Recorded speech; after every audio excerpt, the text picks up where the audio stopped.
You know, after 28 years on this bench, I thought I understood the arithmetic of desperation. I thought I knew exactly what a person does when they find money that could change their life, and nobody is watching and nobody would ever know. I was wrong. Completely and quietly wrong. One particular morning, a man walked into my courtroom. He didn't come in wearing a suit or carrying a briefcase. He came in escorted by a police officer wearing gray coveralls with a building logo on the left breast because he had come directly from his shift. He was 54 years old. He earned $14.20 an hour. He had a daughter in nursing school and a mother he was supporting overseas. And in his careful hands, he was holding a plain white envelope with $8,000 inside it that he had found 3 days earlier and had not touched beyond what was necessary to get it to the right hands. I sat there on my bench. A woman who has presided over 28 years of cases involving every kind of human calculation. And I felt something I had not felt in a long time, not surprised at what he had done. Something quieter than that. What Samuel Oley did, and more importantly, what happened when I asked the man who came to claim that envelope to look at the man who had returned it, and then what that man's brother said next, is a story I carry with me every single day before this is over. You will understand exactly why 28 years on this bench teaches you to read a person before they open their mouth, teaches you to read what they are carrying, not what is in their hands, but what they have brought into the room with them, the weight of it, the way they hold it, whether it is something they are surrendering or something they are protecting. My mother taught me the beginning of that education. She cleaned other people's offices for 19 years. Early morning shifts in the financial district out before the executives arrived. Invisible in the way that people who maintain other people's spaces are always invisible. She told me every morning before school, you don't need to own anything to be worth everything. You just need to be honest about what's yours. I carried that into every case I have ever decided from this bench. It was a Monday in October. The light in the courtroom was the specific gray of October. Institutional light, not harsh, not warm, the light of a day that makes no promises. My docket was routine property matters, minor civil disputes, the ordinary business of a morning that expected nothing unusual from itself. Then the door opened. He came in escorted by a police officer, gray coveralls with the Meridian Office Complex logo stitched on the left breast, work boots, 54 years old, though he looked both exactly his age and ageless in the way that people look when they have been doing hard, honest work for a very long time. His posture was the specific posture of someone who was taught early and firmly that how you carry yourself is the first thing people decide about you. He had not forgotten that lesson, and in his careful hands, held with the particular attention of someone transporting something that belongs to another person, a plain white envelope. Inside that envelope, $8,000 in cash and a handwritten note. Let me ask you something directly. If you found $8,000 in a corporate elevator on a Monday morning and your daughter had nursing school tuition due, what would you do?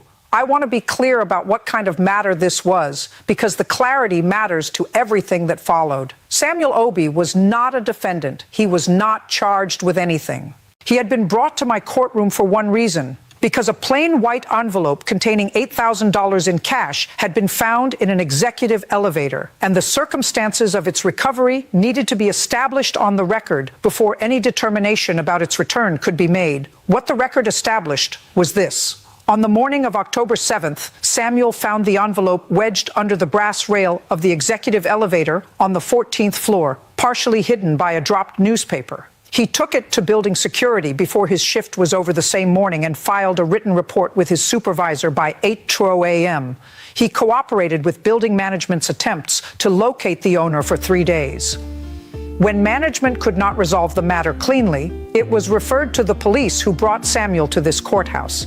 The contents had been invented at the precinct in front of him. 40 bills, $8,000. The handwritten note for Marcus. Do not deposit for the supplier, undisturbed. The man claiming the envelope arrived shortly after the matter was called forward. His name was Victor Hale, 47 years old, Chief Financial Officer of Hale Mercer Consolidated, the investment firm occupying the 14th floor. He was accompanied by a private attorney from a downtown firm who had already filed a motion requesting immediate return of the property to her client. Victor entered the courtroom with the clipped efficiency of a man who was scheduled 20 minutes for a nuisance and intends to be done in 15. He did not look at Samuel when he entered. He looked at the bench, then at his phone, then at his attorney in a rotation that communicated complete certainty about how this morning was going to end. The envelope was produced. Victor's attorney verified the count. 40 bills, $8,000, the note undisturbed. She nodded. Victor reached for the envelope. I raised one hand. I noted that there was another person in the gallery's third row, a man who had been sitting there since before the hearing began, watching everything with the particular attention of someone who had come to this courtroom for a specific reason. I would return to him. First, I asked Victor whether he had anything he would like to say to the man who had found and returned his envelope. Victor Hale looked at Samuel Obi for the first time since entering the room. Then he said, "I appreciate that he turned it in. That's what you're supposed to do." The gallery went very still, not the gasping stillness of shock, something quieter, the stillness of a room that has just heard something that is technically correct and entirely insufficient and knows collectively that it knows the difference. Victor's attorney reached again for the envelope. I did not move it. I said, "Mr. Hale, what you are describing is the minimum. I am not asking whether Mr. Obi did what was required.